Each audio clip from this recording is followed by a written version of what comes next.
بالله السميع العليم من الشيطان اللعين الرجيم. بسم الله الرحمن الرحيم. الحمد لله رب العالمين، والصلاة والسلام على سيدنا وشفيعنا أبي القاسم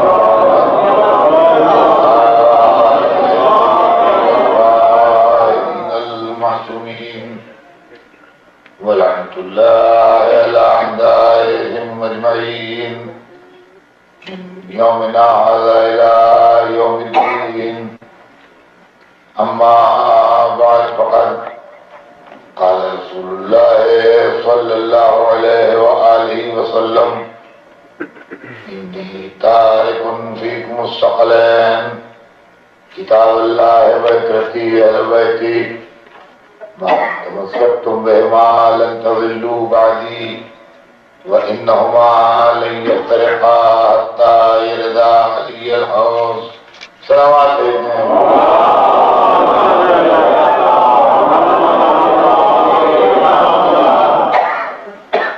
حضور سرور کائنات کا ارشاد گرامی ہے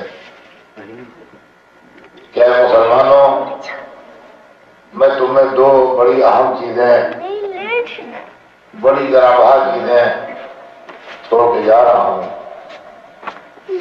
ایک اللہ کی کتاب ہے، ایک میری عطرت ہے اور اہل بیت ہے.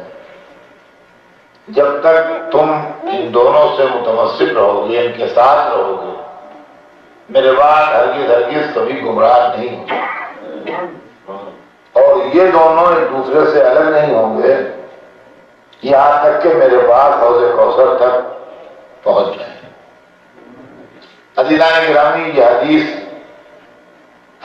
ثقلین کے نام سے مشہور ہے اور عالم اسلام کی ان بہت تھوڑی سی حدیثوں میں سے ہے جس کے اوپر تمام مسلمانوں نے اتفاق کیا ہے، جس میں حضور سرور کائنات نے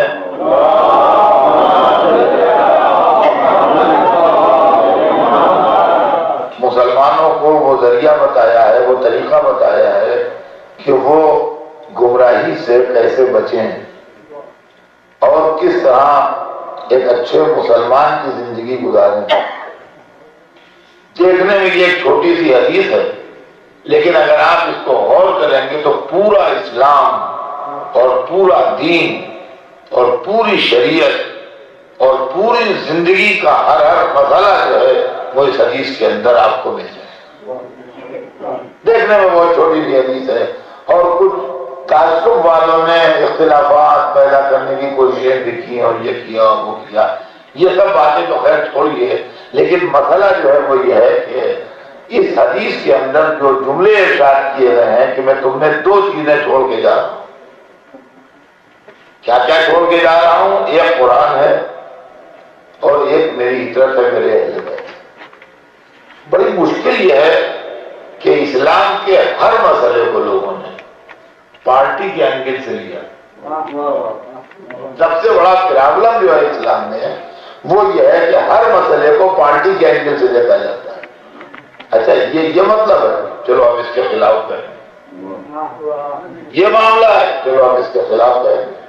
تو ہر چیز جو ہے اسلام میں وہ پارٹی کے اینگل سے دیکھی جاتی ہے. چونکہ ہر چیز اسلام میں پارٹی کے اینگل سے دیکھی جاتی ہے، لہذا کسی بات کا کہنا، کسی بات کا سمجھانا، کسی بات کا پیش کرنا، کسی سیریس بات کو لوگوں کے ذہن تک پہنچانا جو ہے وہ اتنا مشکل ہو گیا ہے کہ کسی کے بسی میں نہیں رہ گیا ہے کہ آپ کوئی معقول بات کسی کو سمجھا سکتے.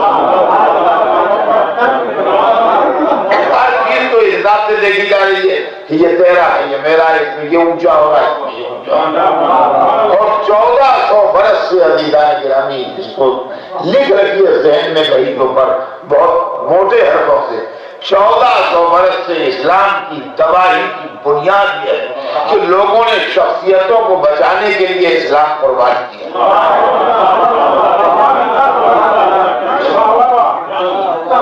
ہمارا آدمی بن جائے چاہے نظام خاک بن جائے، ہمارا پوری اسلام کی ہسٹری آپ اٹھا کے ملاحظہ فرمائیں،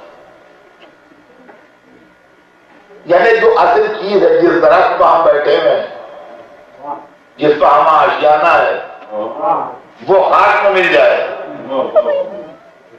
اس سے کوئی دلچسپی نہیں ہے، مگر یہ بچ جائے۔ آپ دیکھیے تو شخصیتوں کو بچانے کے لیے، راویوں کو بچانے کے لیے، غلط کو محدثین کو بچانے کے لیے رسول کی کیریکٹر جاتا ہے تو جائے، اسلام برباد ہوتا ہے تو ہو، مذہب تباہ ہوتا ہے تو ہو، مسلمان مصیبت میں پھنستے ہیں تو پھنسے، ہم بلند رہے، یہ ہے پورا کھیل۔ اور عزیزان گرامی، امت کی بدنصیبی یہی ہے کہ اس نے در اہل بیت کو چھوڑ دیا۔ اہل بیت کا مسئلہ لوگوں نے اس قدر نیرو مائنڈیڈ ہو کے سوچا ہے، اس قدر تنگ نظری سے سوچا ہے کہ جیسے کوئی میرے آپ کے ذاتی گھرانے کے معاملے ہیں، کوئی خاندانی لڑائی ہے، کوئی ذاتی جیسے شادی بیاہ میں جھگڑے ہو جاتے ہیں، اس ٹائپ کا کوئی معاملہ ہے، سب دیانے کا جھگڑا ہے، سسرال کا جھگڑا ہے، ان عظیم مسائل کو جس سے انسانیت کی نجات وابستہ ہے، کسی ایک آدمی کا معاملہ نہیں ہے، کسی ایک فرد کا معاملہ نہیں ہے، کسی ایک ملک یا ایک کانٹیننٹ یا ایک رنگ کے لوگوں کا مسئلہ نہیں ہے، پوری انسانیت کی نجات کے لیے جو فارمولے آئے تھے اس کو اتنا تنگ کر کے دیکھا گیا کہ وہ شخصی بن گئے بالکل۔ اور اہل بیت کے مسئلے کو تو خاص طور سے ہم کئی اہل بیت والے ہیں، یہ تو علی علی کیا کرتے ہیں، تو اہل بیت کیا کرتے ہیں، ورنہ اگر دنیا کے سامنے اہل بیت کا اسلام پیش کیا جاتا، جلد میں لکھیے گا، اگر دنیا کے سامنے اہل بیت کا اسلام پیش کیا جاتا تو تلوار لے کے اور لشکر لے کے ایران اور مصر تک جانے کی ضرورت نہیں تھی، یہ سب خود بخود بخوشی مسلمان ہوتے۔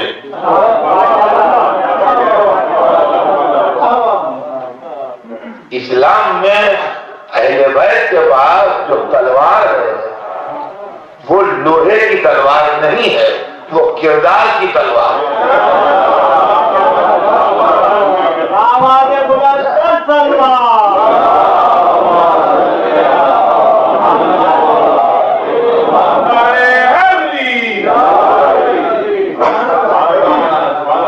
فولادی تلوار نہیں ہے، وہ کیریکٹر کی تلوار، اور کیریکٹر کی تلوار کا کاٹا ہوا پھر بچتا نہیں ہے کبھی۔ تو اہل بیت کا مسئلہ جو تھا وہ اس کو لوگوں نے صحیح نظریے سے اور صحیح اینگل سے دیکھا ہی، اور حقائق کے اوپر، سچائیوں کے اوپر کبھی غور ہی نہیں کیا کہ کیا۔ وہاں مسئلہ یہ تھا کہ ہماری حکومت کے راستے میں ان کا وجود خطرناک، اور یہ بالکل ایک سمپل تھیوری ہے کہ اگر کسی گھر کا میں مالک ہوں اور مجھ سے کسی نے وہ گھر چھین لیا ہے، طاقت کے زور پر، قوت کے زور پر، اپنے جتھے کے زور پر، اپنے گروپ کے زور پر مجھے اس گھر سے بے دخل کر دیا، تو وہ دنیا میں سب سے زیادہ دشمن میرا ہوگا۔ اس لیے سب سے زیادہ دشمن ہوگا کہ اصلی مالک یہ ہیں، ان کے پاس کاغذات بھی ہیں، ان کے پاس پروف بھی ہیں، جب بھی کبھی ان کو موقع مل جائے گا یہ ہم کو نکال باہر کر دیں گے۔ لہذا دنیا میں وہ ہر ایک سے مل لے گا، مجھ سے نہ ملے گا، نہ مجھ سے بات کرنا پسند کرے گا، بلکہ دعا مانگتا رہے گا کہ جتنے جلدی یہ مر جائیں تاکہ میرے کلیجے کا کانٹا نکل جائے اور خطرہ ٹل جائے۔ تو اب یہ جو دنیا آل محمد کی دشمن ہو گئی، اس دشمنی میں ملوکیت کی کار فرمائی تھی، اس لیے کہ یہ ہیں اسلام کے ریئل وارث، اصلی وارث جو ہیں وہ یہ ہیں۔ ہم نے کسی نہ کسی مصلحت سے، کسی سیاست سے اس کے اوپر قبضہ کیا ہے، تو جب تک یہ رہیں گے اور قرآن میں، حدیث میں، اسلام کی تاریخ میں ان کے حقانیت کے دلیلیں موجود ہیں۔ لہذا کہاں پر خدا جانے کب پبلک کا ذہن پلٹ جائے اور ہم کو بے دخل کر کے ان کو لے آئے تو ہم موجود ہو جائیں گے، کچھ رہیں گے نہیں۔ تو اصل میں بنیادی اہل بیت کی دشمنی کی وجہ جو ہے وہ مسلمانوں کا تصور ملوکیت ہے اسلام۔ یہ چیز آج کی دنیا میں سمجھنے کی ہے اور سمجھانے کی ہے، اور زیادہ سے زیادہ سمجھانے کی ہے کہ اسلام کی تمام تر بربادی اس تصور ملوکیت کی بنیاد کے اوپر ہوئی جو رسول اللہ کی زندگی ہی سے لوگوں نے پیش کرنا شروع کر دیا تھا۔ رسول اللہ کے بعد نہیں، میں اس کا خیال نہیں ہوں کہ رسول اللہ کے بعد لوگوں نے تصور ملوکیت پیش کیا ہے، نہیں، رسول اللہ کی حیات طیبہ کے اندر ہی لوگوں نے تصور ملوکیت پیش کرنا شروع کر دیا تھا، اور ایسے لوگ اسلام میں شامل ہو گئے تھے جو اسلام کو حکومت سمجھ کے قبول کر رہے تھے کہ کل کو ان کے پاس پاور آ جائے گا، اقتدار آ جائے گا تو وہ پاور ہم کیپچر کریں گے، اس میں ہم شیئر کریں گے۔ اور رسول کی زندگی میں یہ ایک پروپیگنڈا ہے ہماری ملوکیت کا، اور لوگ بھی ایسے سیدھے ہوتے ہیں کہ جس نے جو کہہ دیا اس کے پیچھے دوڑ چلے جا رہے ہیں۔ اکثر و بیشتر لوگوں کا دماغ جو ہے وہ سادہ سلیٹ ہے، جو لکھ دیجیے، دوسرا آیا اس نے اس کو مٹا کے جو لکھ دیا وہ ہو گیا، تیسرا آیا اس نے اس کو مٹا کے جو لکھ دیا وہ ہو گیا۔ میں کچھ دماغ بھی استعمال کرو، کچھ ذہن بھی استعمال کرو،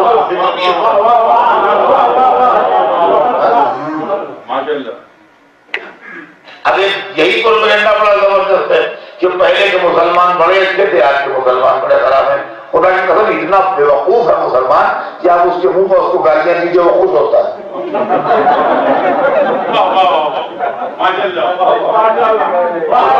جس کو آپ برا کیجیے گا وہ بگڑے گا۔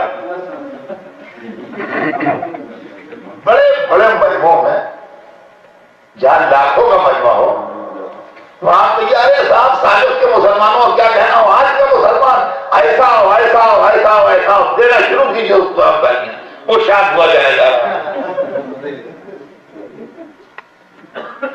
کوئی عقل ہے، کوئی ذہن ہے، پاگل پن ہے۔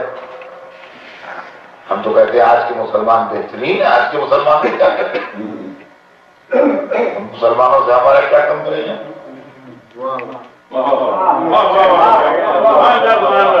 مسلمانوں سے ہمارا کیا کم کریں گے؟ ہمارے پاس جتنے پلس پوائنٹ ہیں ان کے پاس تھوڑی، وہ دیکھ کے ایمان لائے، ہم بغیر دیکھے ایمان لائے۔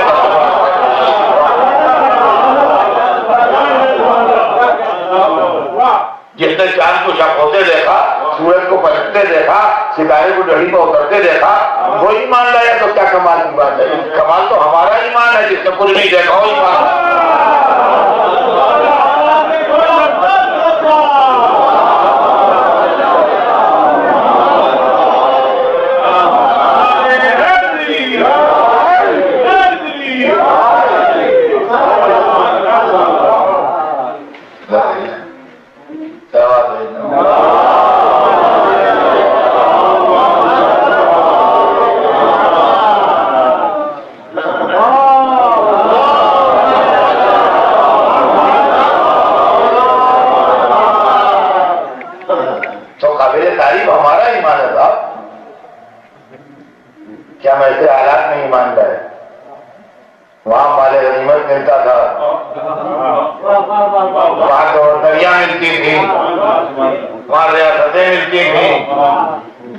پورے علاقوں کو خون ہضم کر لیتے تھے لوگ،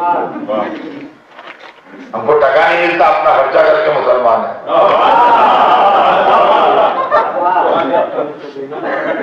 کچھ نہ کچھ خرچ کر کے مسلمان ہے۔ اور سناؤ آپ کو، بدتر سے بدتر مسلمان، خراب سے خراب، ذلیل سے ذلیل، نماز نہیں پڑھتا، نماز نہیں پڑھتا، نماز میں گڑبڑ کرتا ہے، ایسی اہم چیز چھوڑے ہوئے۔ خیر اس کے دوستوں نے اس کو سمجھایا بجھایا کہ بھائی نماز پڑھا کرو، ضروری ہے نماز، بخشے نہیں جاؤ گے، جہنم میں جاؤ گے، قرب دین میں سب سے اول ہے بہت اہمیت ہے نماز کی. نماز کو نہ چھوڑو. یہ اللہ اور بندے کے بیچ کا رشتہ ہے. تم اپنے اور اللہ کی ریلیشن شپ کیوں خراب کر رہے ہو؟ نماز کا پڑھا کرو نماز. برے رنگوں میں تھا, برے چال چلن میں تھا, خراب آدمی تھا, حرکتیں بھی خراب تھیں, طور طریقے بھی خراب تھے, سب خراب. لیکن کسی نہ کسی صورت سے اس کو اس کے دوست پکڑ بگڑ کے لے آئے نماز. اب وہ وضو کر کے نماز میں آ کھڑا ہو گیا. یہ جتنا برا بھی ہو, لیکن اب جب ایک دفعہ تکبیرۃ الاحرام اللہ اکبر کہہ دیا تو جب تک نماز ختم نہیں ہو جائے گی جائے گا نہیں. یہ بدتمیز بدماش برے کردار کا مسلمان اگر نماز پڑھنے کھڑا ہو گیا اور اللہ اکبر اس نے کہہ دیا, تکبیرۃ الاحرام کہہ دی, اس نے شروع کر دی نماز, تو جب تک پیش نماز ختم نہیں کرے گا اور سلام نہیں پھیرے گا اس وقت تک یہ جائے گا نہیں, چاہے اس کا لاکھوں کا نقصان ہو جائے, چاہے اس کا کوئی مسئلہ بھی ہو جائے. لیکن جب ایک دفعہ نماز شروع کر دے گا تو بیچ میں توڑ کے نہیں جائے گا. اب میں نہیں کہتا, سورہ جمعہ میں لکھا ہے کہ لوگ رسول کے پیچھے سے نماز پڑھتے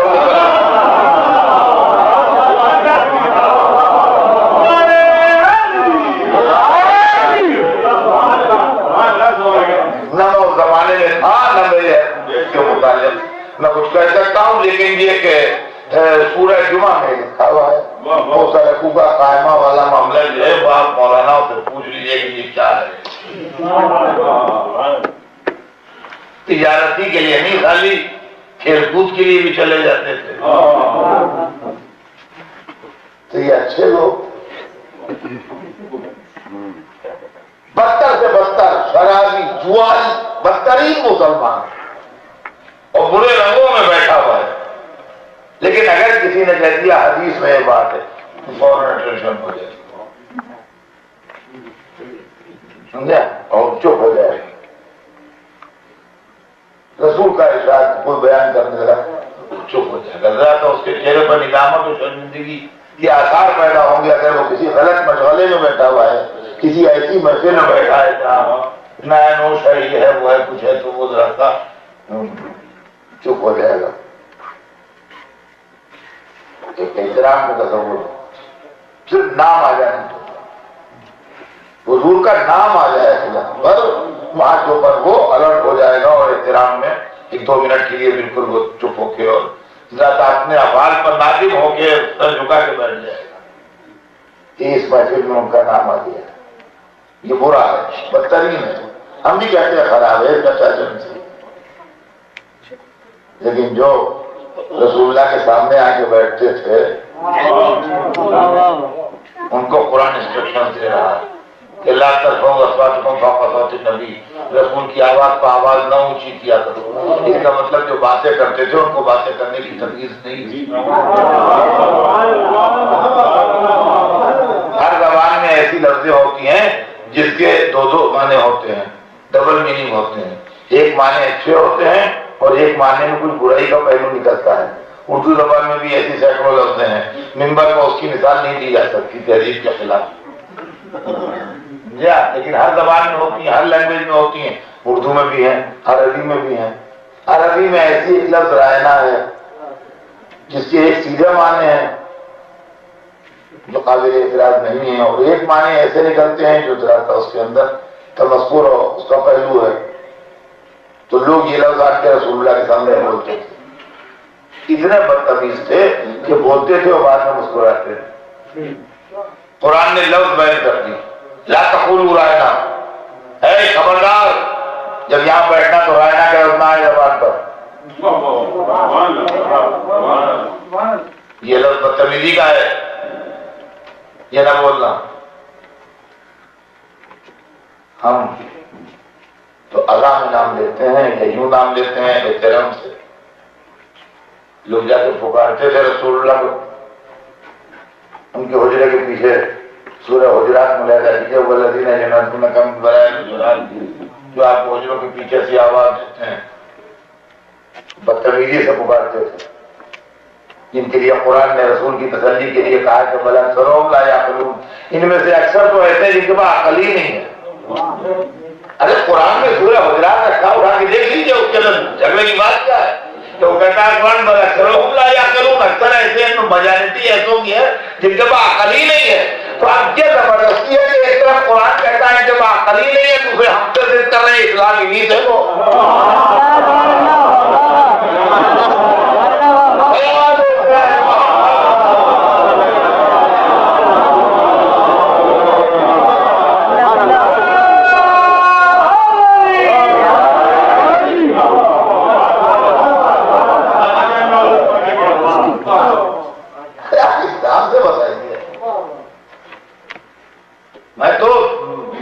زندگی کا مشاہدہ کرتا ہوں آنکھیں کھلے دیکھا کرتا ہوں یہ اللہ یہ کیا ہو رہا ہے دنیا میں.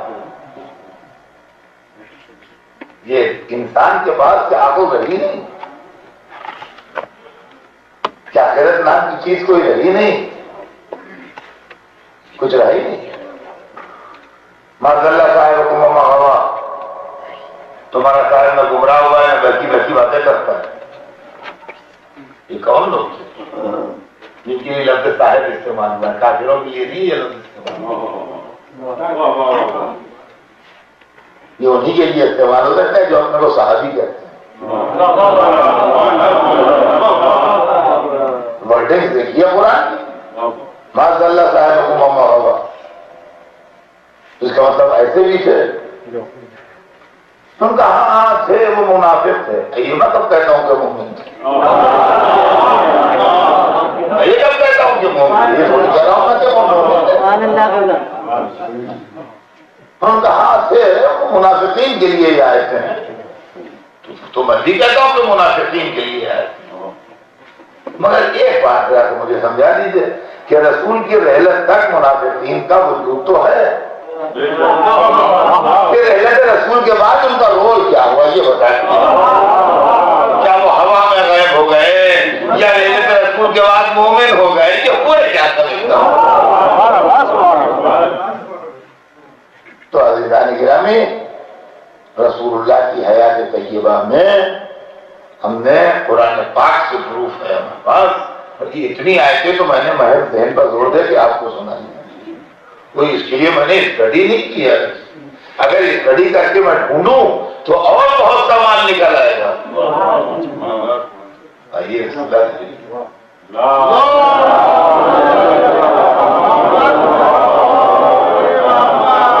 یہ تو یوں ہی دماغ پر زور دیتے جائیے, سوچتے جائیے, اس کا نمبر دیا گا. تو یہ دو طرح کے مسلمان حیات رسول میں ملے.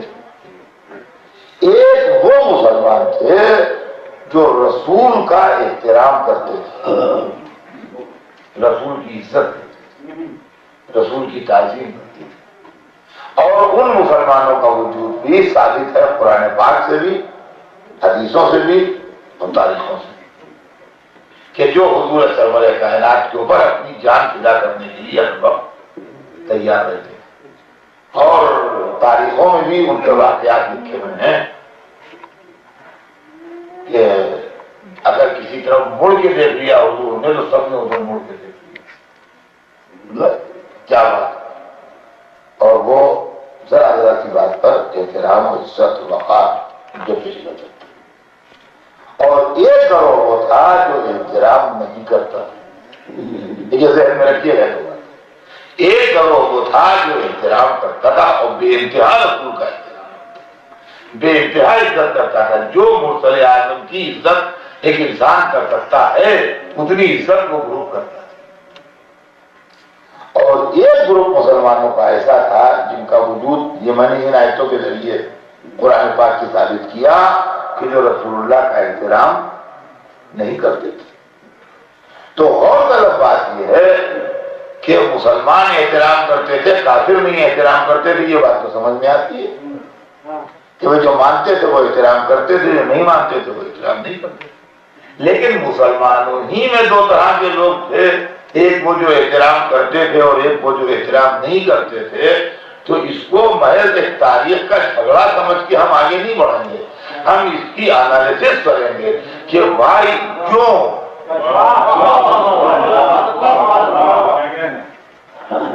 جو احترام کرتے تھے وہ کیوں احترام کرتے تھے.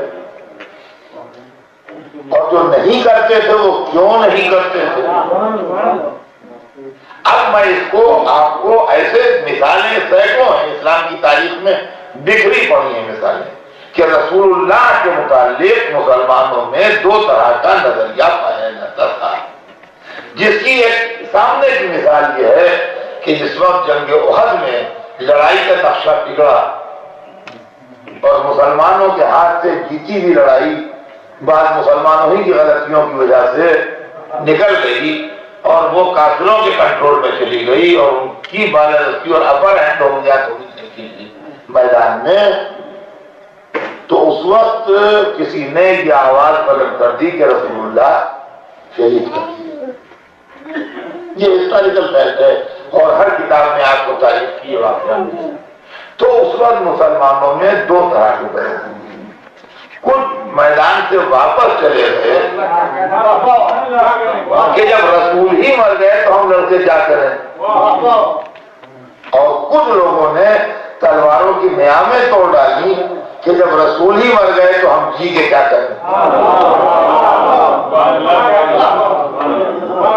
اور وہ شیروں کی طرح تعداد میں کم تھے مگر شیروں کی طرح کافروں کے لشکروں پر ٹوٹ پڑے وہ, اور ظاہر ہے کہ ان کی تعداد کم تھی, ان کے مخالفین کی تعداد زیادہ تھی. وہ شہید ہو گئے. شہید ہو گئے وہ ایک الگ بات ہے مگر ان کی فداکاری تاریخ میں لکھی رہتی کہ انہوں نے یہ کہا کہ جب رسول ہی نہ رہے تو ہم زندہ رہ کے اب کیا کریں, لہذا وہ لوٹے ہوئے انہوں نے مقابلے میں جان دے دی. تو اس سے کم از کم یہ تو ثابت ہی ہو گیا کہ دو طرح کے نظریے کے لوگ تھے. اور اس کے بعد یہ نظریہ جو ہے یہ ہمیں آخر تک ڈیولپ ہوتا ہوا دکھائی دیا. ایک وہ مسلمان تھے جو احترام رسول کرتے تھے اور ایک وہ مسلمان تھے جو احترام رسول نہیں کرتے تھے. یہ نظریہ آگے بھی ڈیولپ ہوتا ہوا ہمیں نظر آیا. چنانچہ ایک تاریخی واقعہ اور بھی ہے کہ رسول اللہ ایک سفر سے پلٹ رہے تھے اور ایک پہاڑی زگ زیگ راستہ تھا اور ایک گھاٹی تھی جس کا نام عقبہ کی گھاٹی ہے تاریخ میں. رات کا وقت تھا, آسمان پر بادل تھے جس کے نتیجے میں ستاروں کی روشنی بھی نہیں تھی, چاند کی روشنی بھی نہیں تھی, رات اندھیری تھی. اور اس اندھیری رات میں زگ زیگ پہاڑی راستے سے رسول کا ناکہ گزر رہا تھا اور اس وقت نہال ناکہ ایک محترم صحابی حذیفہ یمانی کے ہاتھ میں تھی اور جابر ابن عبداللہ انصاری ناکے کو پیچھے سے ہٹا رہے تھے اور راستہ خطرناک تھا, ڈینجرس تھا, نیچے کھڈ تھا. اگر ناکہ گرتا تو ظاہر ہے کہ جو آدمی ادھر سے گرے گا اس کی جان چلی جائے گی, یہ بالکل یقینی بات ہے. اور اوپر سے کچھ لوگوں نے اس راستے میں پتھر لڑکائے بڑے بڑے تاکہ ناکہ ان سے ٹکرا کے یا بھڑک کے کھڈ میں گر جائے. اسی وقت بجلی چمکی اور وہ سب چہرے رسول کے سامنے آ گئے. حالانکہ میرا عقیدہ بجلی چمکنے کے تعلق سے یہ ہے کہ بجلی رسول کو صورتیں دکھانے کے لیے نہیں چمکی. جس کا وسیع نسلوں میں دیکھ لیتا ہو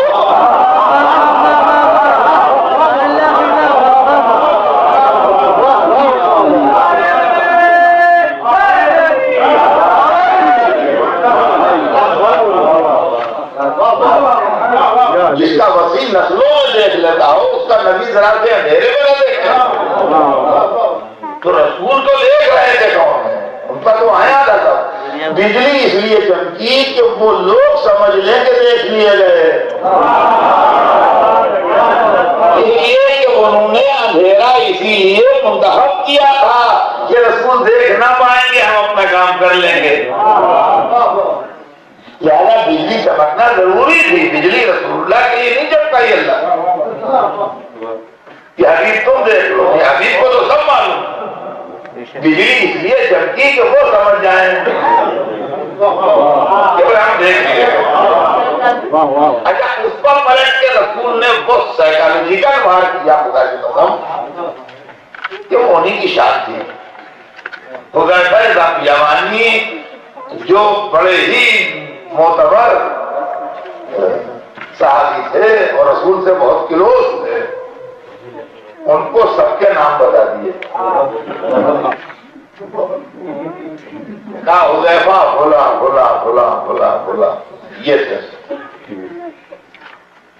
مگر حذیفہ یہ سمجھ لو کہ یہ میری امانت ہے،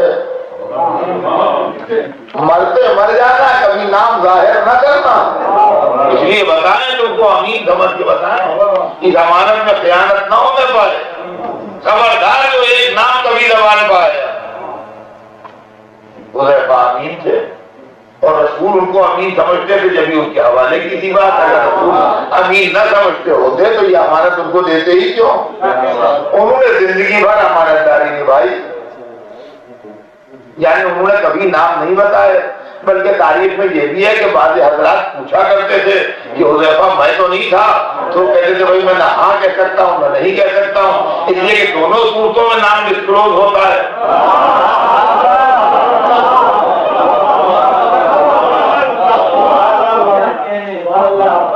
دونوں صورتوں میں نام ڈسکلوز ہو جائے گا. ہاں کہہ دینے میں بھی نام ظاہر ہو جائے گا اور نہیں کہہ دینے میں نام کیوں ظاہر ہو جائے گا کہ چلیے وہ ان لوگوں میں سے نکل گیا، آپ الگ ہو گئے. لہٰذا حذیفہ نے کبھی یہ بات نہیں کہی کہ تھے یا نہیں تھے. چنانچہ آج تک تاریخ میں کوئی فہرست ان ناموں کی نہیں ہے کہ کون حضرات تھے، لیکن تھے مسلمان حضرات. تو اس کا مطلب یہ ہے کہ کچھ ایک طبقہ مسلمانوں میں ایسا بھی تھا جو رسول اللہ کی جان کا درپے ہوتا تھا. اچھا آپ دوسری مثال سنیے، وہ بھی تاریخی ہے، وہ بھی ہم دیکھتے ہیں تو ہماری آنکھیں حیرت سے کھل جاتی ہیں کہ رسول اللہ جن کا کام ہی ہدایت کرنا ہے. دیکھیے رسول کا کام کیا ہے؟ ہدایت کرنا. رسول آتا ہے انسانوں کو راہ راست بتانے کے لیے، ہدایت کرنے کے لیے. تو اگر کوئی ڈاکٹر مجھ سے یہ کہے کہ اگر صاحب آپ مجلسیں پڑھتے رہتے ہیں، میں آپ کو ایک ایسی دوا لکھ دوں کہ آپ اس کو کھا لیا کیجیے تو آپ کی آواز زندگی میں کبھی نہیں پڑے گی، تو یہ کون سی بگڑنے کی بات ہے صاحب؟ یہ کون سی لڑنے کی بات ہے؟ وہ ڈاکٹر ہے، اس کا کام ہی ہے کہ لوگوں کو دوا دیتا ہے، لوگوں کی صحت کا خیال رکھتا ہے. وہ جانتا ہے کہ میں مجلسیں پڑھتا ہوں، مجلسوں میں آواز کا استعمال ہوتا ہے، کہ دن میں کئی مجلسیں پڑھتا ہوں تو آواز آدمی گرفتار ہو جاتی ہے.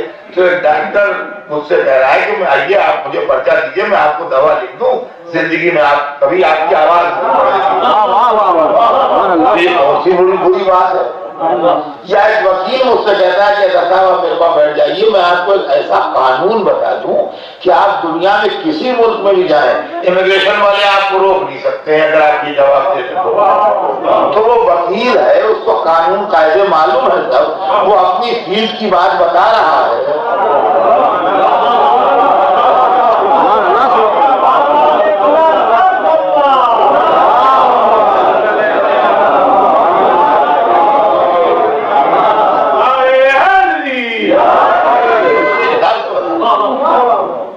وکیل کا کام کیا ہوتا ہے؟ قاعدے قانون سے ہم جا کے پوچھتے ہیں اس میں کیا ہوگا، اس میں کیا ہوگا، یہ کیا قانون ہے، یہ کیا قانون ہے، تو بتاتا ہے. وہ بیچارہ خود سے کہہ رہا ہے، رائے دوستی مجلس میں آ جائے، محبت سے کہہ رہا ہے کہ صاحب آپ جایا کرتے ہیں کبھی امریکہ، کبھی افریقہ، کبھی یوروپ، کبھی کہیں تو امیگریشن والے اکثر پوچھتے ہیں، بات کرتے ہیں. تو میں آپ کو ایک ایسا لا بتا دیتا ہوں کہ اگر آپ یوں جواب دیں گے تو کبھی آپ کو کوئی روک سکتا ہی نہیں، کہیں آپ نکل جائیں. اچھی بات ہے، فوراً پوچھنا چاہیے. ڈاکٹر کہہ رہا ہے کہ آپ مجلسیں پڑھا کرتے ہیں، میں آپ کو ایک ایسی دوا لکھ کے دیتا ہوں کہ آپ استعمال میں رکھیے، کبھی آواز پڑھنے کا خیال ہی دل میں نہیں آئے گا آپ کے. تو کیا بیجا بات ہے. تو کیا یہ بات رسول کا کام ہے ہدایت کرنا؟ وہ کہتے ہیں کاغذ لاؤ، میں ایسی تحریر لکھ دوں کہ میرے پاس گمراہ نہ ہو. ہم تو اپنے سبجیکٹ کی بات کر رہے ہیں، اپنی فیلڈ کی بات کر رہے ہیں، اپنے میدان کی بات کر رہے ہیں. وہاں جناب سامنے والا بدتمیزی کر رہا ہے، یہاں بات اس لیے آگے نہیں بڑھ پاتی کہ جھگڑا اس پر شروع ہو جاتا ہے کس نے کہا.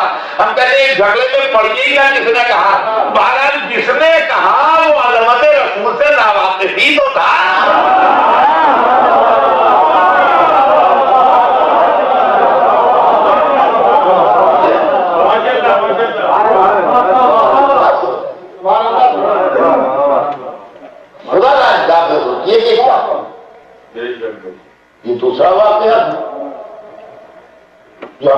تاریخ میں دیکھا تو اس سے ہمیں اندازہ ہوا کہ بھائی دو طرح یہ سارے رسول اللہ کی حیات طیبہ کے پروف ہیں، بات کے نہیں ہیں، زندہ تھے اس وقت اپنی حیات میں لشکر مرتب کر کے بھیجنا چاہتے ہیں. وہ لشکر مدینے کے آگے دروازے پر کھڑا ہے، آگے وقت ہی مدینے کا آؤٹ کٹ میں جا کے ٹھہر گیا تو آگے نہیں بڑھ رہا ہے. اور رسول جب ذرا غفلت اور اس کیفیت سے آگے کھولتے ہیں، مرض کی شدت کم ہوتی ہے، پوچھتے ہیں لشکر گیا؟ ہم کہا ابھی تو نہیں گیا. دیکھا جاؤ نہیں گیا، جاؤ نہیں گیا، نہیں جا رہا. اچھا میں اتنا وسیع قلب رکھتا ہوں اور زندگی سے جب میں معاملات کو ملا کے دیکھتا ہوں تو یہ بات مجھے کچھ حیرت انگیز نہیں لگتی کہ لشکر نہیں گیا، اس لیے کہ رسول اللہ کی حالت خراب، وہ بیمار اور ان کو جو مرض تھا اس سے پہلے خبر دے چکے تھے کہ اس میں میرا بچنا مشکل ہے. تو لشکر باوجود اس کے کہ رسول کہہ رہے ہیں، وہ تو خیر ٹھیک ہے کہ رسول کا کہنا ماننا چاہیے، اس سے مجھے انکار نہیں ہے، مگر انسان کے اس جذبے سے بھی میں انکار نہیں کر سکتا ہوں کہ آدمی یہاں پر جو لوگ رہتے ہیں، کوئی کراچی سے آیا ہے، کوئی بمبئی سے آیا ہے، کوئی لاہور سے آیا ہے، کوئی لکھنؤ سے آیا ہے، کوئی حیدرآباد سے آیا ہے، یہ لوگ پلٹ پلٹ کے اپنے گھر جایا بھی کرتے ہیں، اپنے عزیزوں سے ملتے بھی ہیں جا کے. اگر ینگ لڑکا ہے وہ گیا ہوا ہے اپنے وطن واپس سب کانٹیننٹ میں جہاں کا ہے وہاں، باپ بیمار ہیں، حالت خراب ہے، اور یہاں اس کے ایجاد کی ڈیٹ آ گئی ہے، اس کی بکنگ ہے، اس کو جانا ہے. اب آپ کہہ رہے جاؤ تم جاؤ، تم چلے جاؤ، میری پرواہ نہ کرو، میں ٹھیک ہو جاؤں گا. لڑکا نہیں جاتا. جب باپ نے زیادہ زور دیا تو دوسرے گھر میں جا کے رہنے لگا کہ باپ کے سامنے نہ رہوں. وہ بگڑتے ہیں لیکن جا نہیں رہا ہے. تو کیوں نہیں جا رہا؟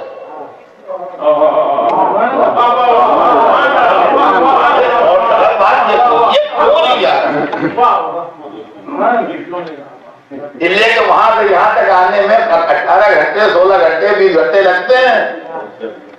تو وہاں سے روانہ ہو کراچی سے، بمبئی سے، لاہور سے، دہلی سے، کہیں سے حیدرآباد سے، اور وہ یہاں آتے آتے یہاں آنے کے 6 گھنٹے کے بعد ٹیلیفون آئے تو انتقال ہو گیا. تو یہ تو پھر الٹے والوں پلٹ کے جائے یا پھر زندگی بھر اپنی بس نصیب بموتی پہ کیا ہے آئی مقصد وقت ہم چلے آئے، باپ کی مٹی میں بھی شریک نہ ہوئے، جنازے و قاعدہ بھی نہ دیا، نماز میت میں شریک بھی نہ ہوئے، وقت آخر دیدار بھی نہ کیا، تو زندگی بھر کا رونا ہے.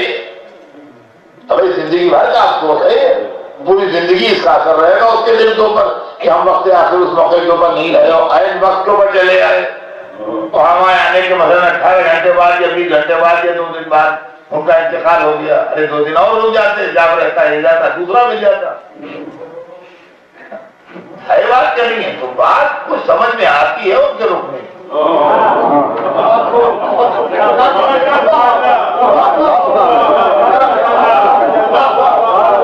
یعنی ایک دم سے جلدی سے برا نہ کہنے لگی رکنے والوں. رسول بیمار ہیں، ان کی حالت دن بدن بگڑ رہی ہے. لیکن یہاں ایک بات ہے، پھر جو لڑکا امریکہ نہ آئے وہیں روکا رہے، اس کو یہ بھی چاہیے کہ جب باپ مر جائیں تو ڈاڑے مار مار کے روئے، جب میں شریک رہے اور مر سے آخر.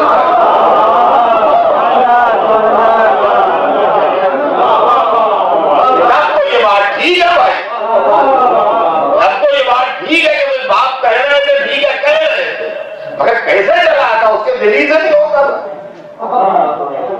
کیسے چلا؟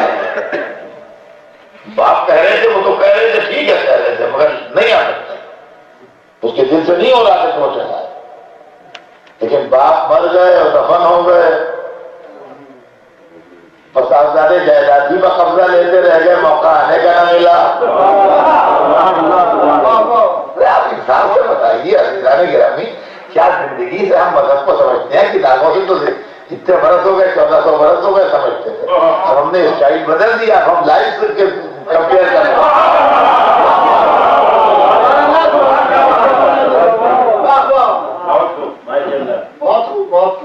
باپ کے 2 لڑکے، باپ کے صاحب جائیداد، پیسے والے، پراپرٹی والے، 2 بیٹے، ایک کو ذات سے محبت تھی، ایک کو جائیداد سے محبت تھی۔ باپ ہوئے بیمار، باپ ہوئے بیمار، دونوں گھر پہ آ کے سوال کریں گے ابا کیسے ہیں، مگر جواب کی توقع الگ الگ ہوگی، جواب کی تمنا الگ ہو جائے گی بھائی۔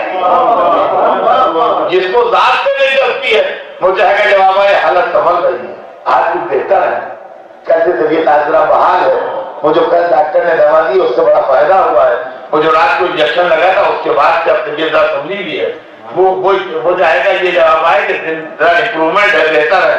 اور جس کو پراپرٹی سے دلچسپی ہے اس کا دل کیا چاہے گا کیا جواب آئے، کچھ فائدہ نہیں ہوا اس انجیکشن سے، آج معراج کل سے زیادہ ہے، آج طبیعت زیادہ ڈل ہے، پراپرٹی ملنے والی ہے نا۔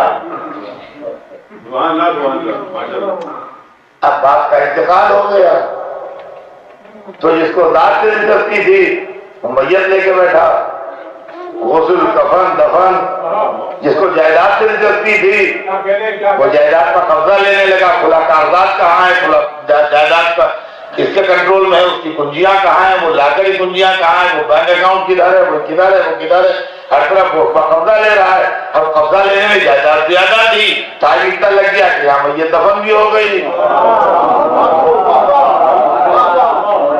تو اب ایک کے حصے میں باپ کی میت آئی، ایک کے حصے میں باپ کی پراپرٹی آئی۔ باپ کی ذات کے چاہنے والے جو تھے وہ اس لڑکے کے پاس جمع ہوئے کہ جو ذات سے دلچسپی رکھتا تھا، باپ کی پراپرٹی کے لیے جو ساتھ لگے تھے وہ اس کے پاس گئے جس سے بات زندگی کی کہانی ہے،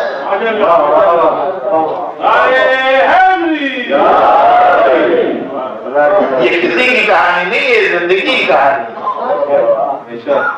اور یہ زندگی میں ہم نے آپ نے دیکھا ہے، جن نے تھوڑا زندگی کو دیکھا ہے قریب سے ان کے سامنے یہ منظر ہے، دنیا میں ایسا ہوتا ہے۔ اب جس کے حصے میں جائیداد آئی تو وہ واہ کرنے والے سب اسی کے پاس جمع ہے۔ حضور میں تو بالکل اپنے والد کے آثار ہے، بالکل بڑی جان ہے، کیا کہنا آپ کا۔ اب حضور باہر نکلیے، گھومیے، دنیا دیکھیے۔ اب حضور کو لے کے نکلے، ہندوستان سے پاکستان سے نکلے چلے تو کہاں یوروپ ہے، لندن گھوما، پیرس گھوما، سوئٹزرلینڈ گھوم رہے ہیں، کیا کہنا سرکار، کیا کہنا۔ ارے آپ کی شانی کو چلا ماشاءاللہ بڑی ترقی پر ہے۔ اور اس کے بعد تھوڑے دنوں گھوم گھام کے ان کا حضور اب یورپ کی تہذیب تو بوڑھی ہو گئی، یورپ تو بوڑھا ہو گیا، آپ کو معلوم ہی ہے کہ یورپ بوڑھا ہو گیا۔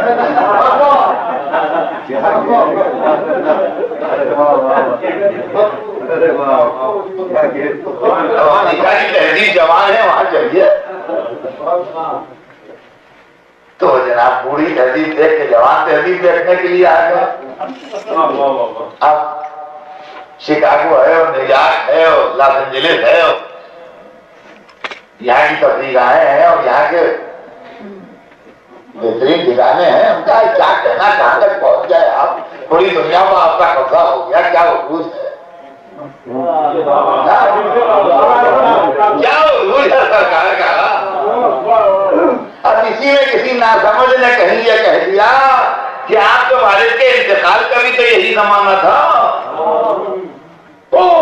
بس ایک دم ہاں ہاں ہاں بالکل صحیح کہتے ہو، تم بالکل صحیح کہتے ہو، یہی کوئی اپریل کا 3rd ویک تھا۔ یہی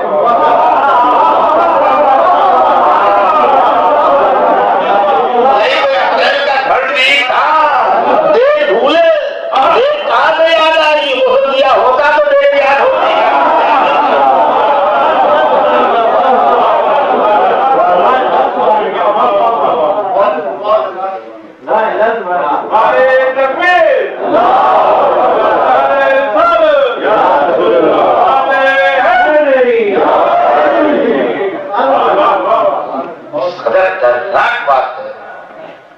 کتنی شرمناک بات ہے کہ مسلمانوں میں رسول کی تاریخ ولادت و وفات میں اختلافات. آپ سوچیے کہ شرم سے ڈوب مرنے کا.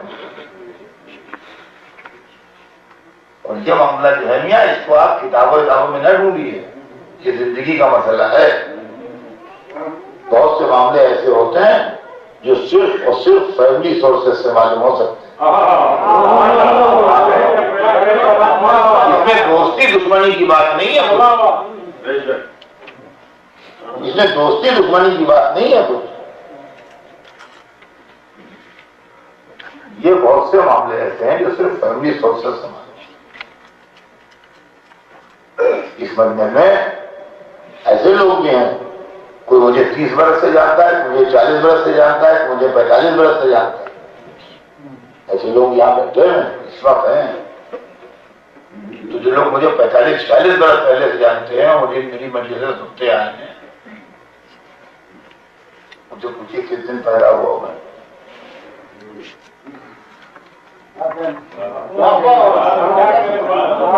میری ڈیٹ آف برتھ تم کو نہیں آتی. اس کا مطلب یہ نہیں کہ میرے مخالف ہیں، اس کا مطلب یہ نہیں کہ میرے دشمن ہیں، اس کا مطلب یہ نہیں ہے کہ وہ کچھ مجھ سے عداوت رکھتے ہیں. نہیں، یہ معاملہ ہی ایسا ہوتا ہے کہ جو بالکل خاندانی اور فیملی کے سورسز ہیں وہی بتا پاتے ہیں.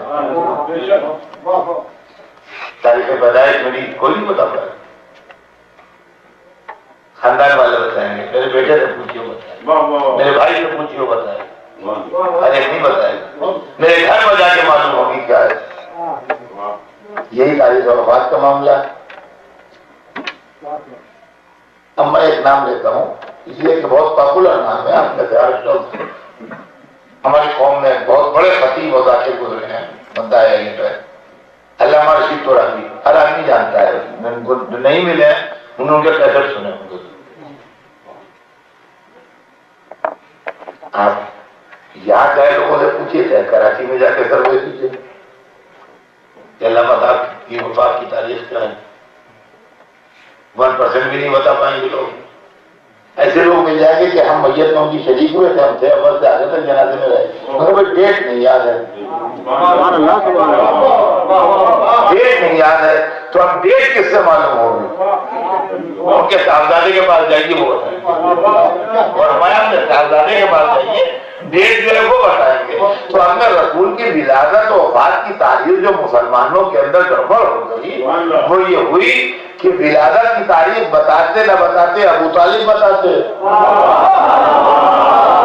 وفات کی تاریخ علی بتاتے. اس لیے کہ ان کے والد کا انتقال ان کی پیدائش سے پہلے ہو گیا تھا تو چچا نے باپ کی طرح پالا. ان کے کوئی بیٹا زندہ بچا نہیں تھا، بڑا ہوا نہیں تھا، پیدا ہو گئے کمپنی مر گئے تھے. بیٹی تھی ایک تو داماد جو تھا وہ بیٹے کی طرح تھا. تو کیا پیدائش کی تاریخ پوچھنا ہے تو ابو طالب سے پوچھیے، رحلت کی تاریخ پوچھنا ہے تو علی سے پوچھیے. دنیا نے دونوں سے تعلقات بگاڑ لیے.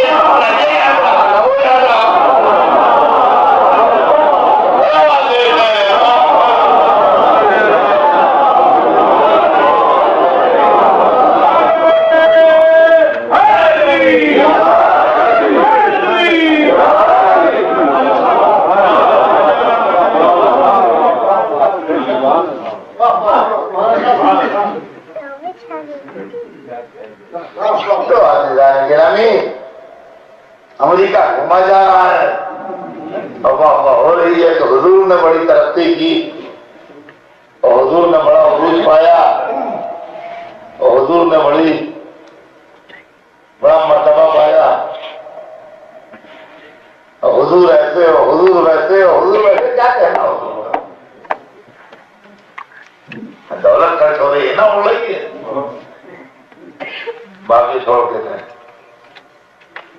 اچھا، باپ نے جو دولت جمع کی تھی وہ کماتے بھی تھے تو دولت تھی.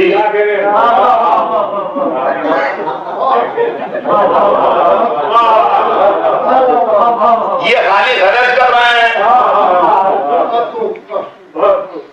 یہ خالی غرض کر رہے ہیں، کما تو رہے نہیں ہیں.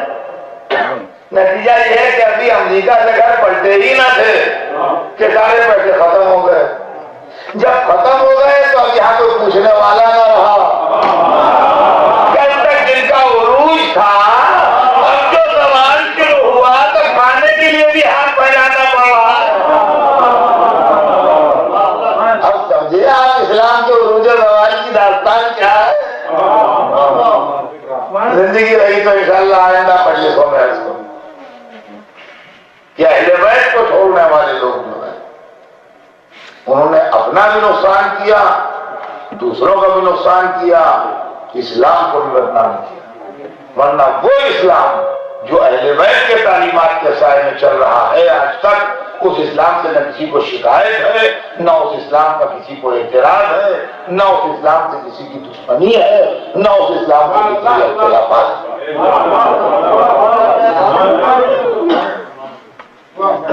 یہ بات آگے کی مجلسوں میں ہمارے آپ کے درمیان ڈسکس ہو.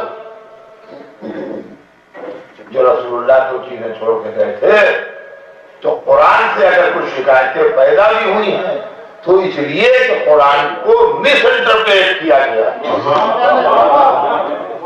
اور بیان میں قرآن سے اگر کچھ شکایتیں ہیں لوگوں کو تو وہ اس لیے نہیں ہے کہ قرآن سے شکایتیں، بلکہ جو اتھارٹی اور ذمہ دار بن کے قرآن کا انٹرپریشن کر رہے ہیں انہوں نے غلط انٹرپریشن کیا ہے قرآن کا، اس لیے لوگوں کو اعتراض ہو رہا ہے.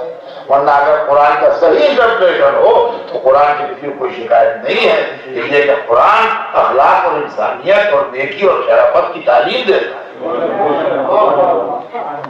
فرمایا اب یہ کہ میں نمائندہ کو ساختہ بن جاؤں اور قرآن کو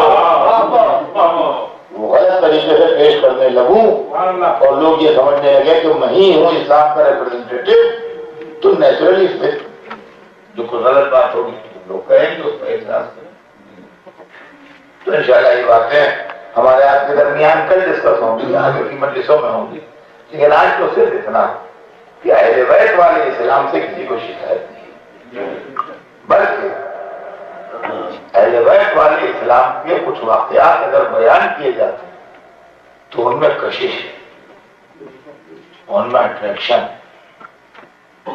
جن میں خاص چیز جو ہے وہ یہ محرم جو ہے، یہ محرم غیروں کو اپنی طرف مخاطب کرتا ہے اور متوجہ کرتا ہے، کھینچتا ہے. میں جس ملک میں رہتا ہوں اس ملک میں ہندوؤں کی اکثریت ہے. آپ اس ملک کا سروے کریں تو تعزیے داری میں کبھی ہندوؤں سے پریشانی نہیں.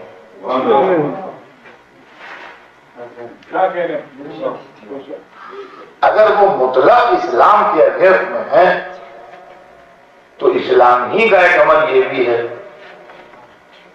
کیوں اس سے ہندو عزاداری میں شریک ہوتے ہیں. ہندو شاعر آج کی تاریخ تک موجود ہیں جو مزے کرتے ہیں، خود کہتے ہیں وہ کہلوا کے لا کے ہوا کہ یہ پڑھنے والے الگ ہیں، وہ الگ نہیں جو خود کہتے ہیں. میں ذاتی طور سے واقف ہوں جو خود کہتے ہیں.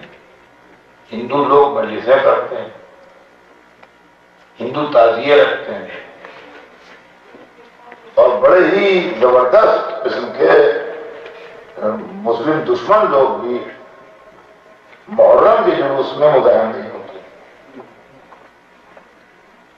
میں ایک بڑی مدت سے بمبئی میں اشرف ہوتا ہوں، جو لوگ جانتے ہیں وہ جانتے ہیں. اور بمبئی میں ایک اینٹی مسلم بہت بڑی جماعت ہے شیو سینا، اور اس کا سربراہ جو ہے راج ٹھاکرے ہے. عاشورے کے دن اس کی سبیل بھی لگتی ہے، اس کی ایمبولینس بھی چلتی ہے، ساتھ میں 2-3 چلتی ہیں گاڑیاں. شیو سینا ہولڈنگس لگاتا ہے جگہ جگہ پر، salute to kings of martyr Imam Hussain. Mobile سبیل چلاتا ہے ساتھ میں ٹرک کے اوپر سبھی لبی رکھ کے پیچھے پانی آنے لگے، کیونکہ یہ سیاسی مقصد ہوگا، سیاسی ہو یا سماجی ہو یا پڑوسی کے ناطے ہو۔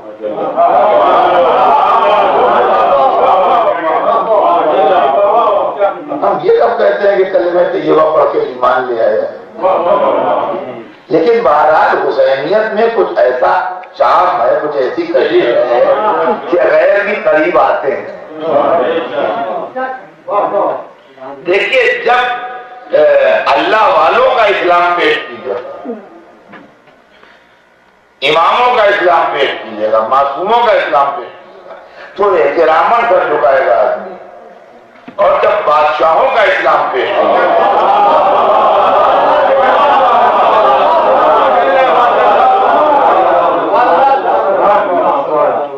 جب صلاح الدین ایوبی اور محمود غزنوی اورنگزیب عالمگیر والا اسلام آتا ہے تو ریزنمنٹ اور غصہ اور گرمی اور انتقام، یہ تمام چیزیں جو ہے جگہ۔ لیکن بڑے افسوس کی بات ہے کہ ملت مسلمہ آج اتنی رسوائیوں کے بعد بھی اپنے ان بدکردار ہیروؤں کو تبدیل کرنے کے لیے تیار نہیں،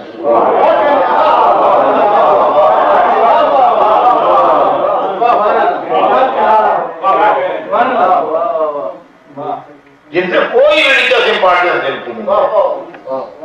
ان کی کوئی مذہبی حاجت۔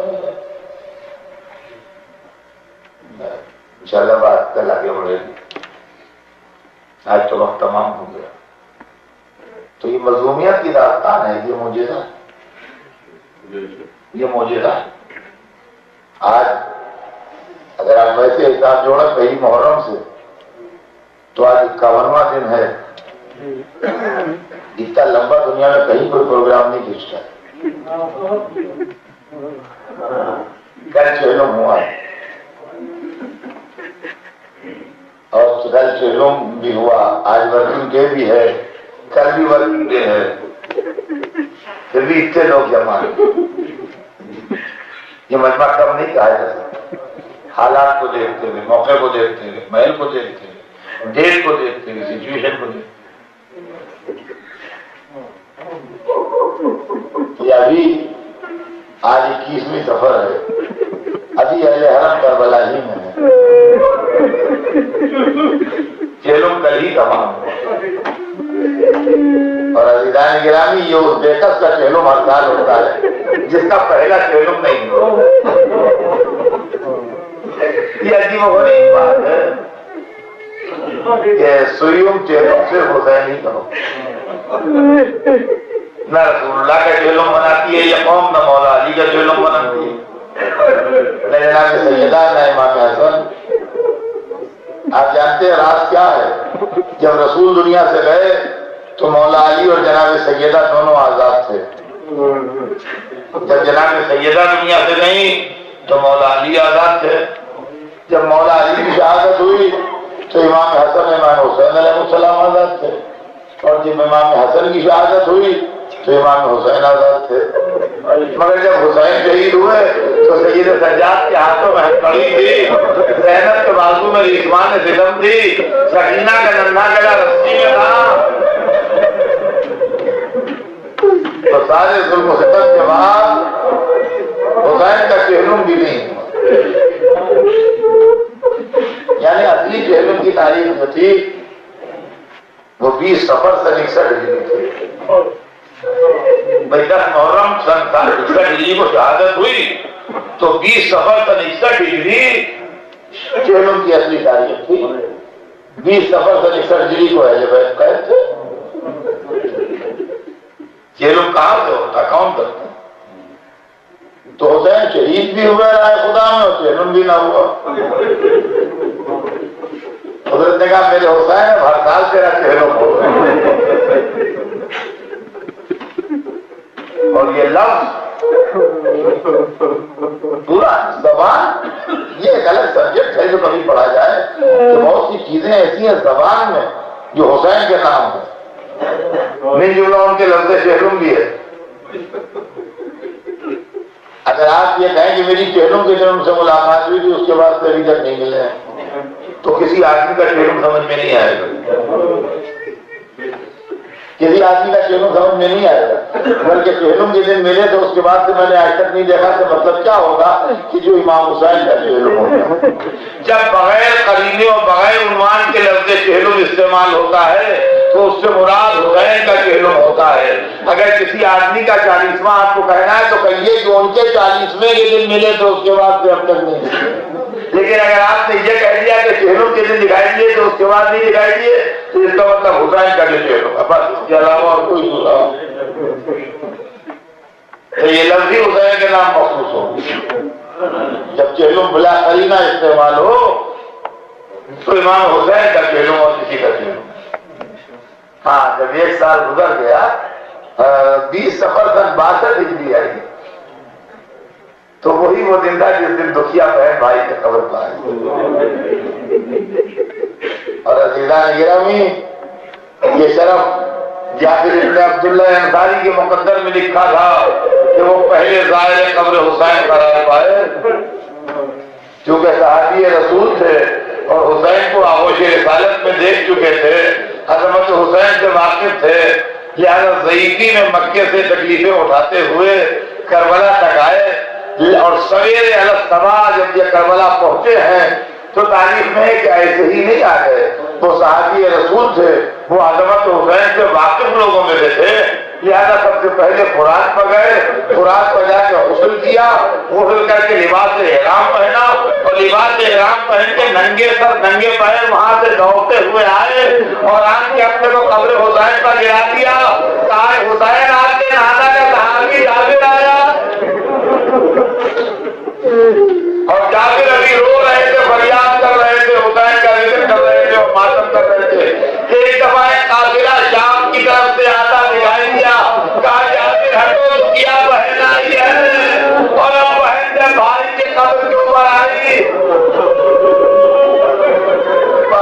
گرامی تمام کیا میں نے بیان کو، آج 21ویں خبر ہے اور آج سیدانیہ کربلا ہی ہے، اس لیے کہ روایت ہے کہ قافلہ 3 دن کربلا میں ٹھہرا تھا، تو آج جو لٹا ہوا قافلہ شام سے آیا ہے وہ کربلا ہی نہ ہوگا، اس لیے کہ پہلے تو سب قبر حسین پر آئے۔ سید سجاد نے بتایا ہوگا کہ یہ میرے بابا کی تربت ہے، یہ پائٹی میرا 18 برس والا بھائی سو رہا ہے، اب مجھے نہیں معلوم کہ قبر علی اکبر پر لیلا زیادہ روئی کہ زینب زیادہ روئی۔ اور پھر اس کے بعد گنج شہیدہ پر سیدانیوں نے ماتم کیا ہوگا، اور جب وہاں ماتم ہو چکا ہوگا تو اس کے بعد ہو سکتا ہے کہ سیدانیوں نے کہا ہو کہ سید سجاد محافظ حرم کی تربت کہاں ہو جائے گی، اور شاید اسی وقت سے زیارت میں دستور بن گیا کہ ظاہر پہلے امام حسین کے قبر مبارک پر حاضر ہوتا ہے اور ان کے روضے سے زیارت کر کے حضرت عباس کے حرم میں جاتا ہے زیارت کرنے کے لیے۔ سیدانی حضرت عباس کے قبر مبارک پر گئی ہوگی، یہ بات تمام ہو۔ حدیث اور روایت کا کوئی حوالہ میرے پاس نہیں ہے، میرے پاس نفسیات انسانی کی بنیاد پر یہ بات ہے کہ جس آدمی کا انسان احترام زیادہ کرتا ہے اس سے بات کم کرتا ہے، اس کے سامنے چپ بیٹھتا ہے، یہ فطرت ہے، اور جس آدمی سے بے تکلف ہوتا ہے اس سے اندر درد دل کہتا ہے، اپنی مصیبت بیان کرتا ہے۔ اس نفسیات کی بنیاد پر میرا عقیدہ ہے کہ سیدانیہ قبر حسین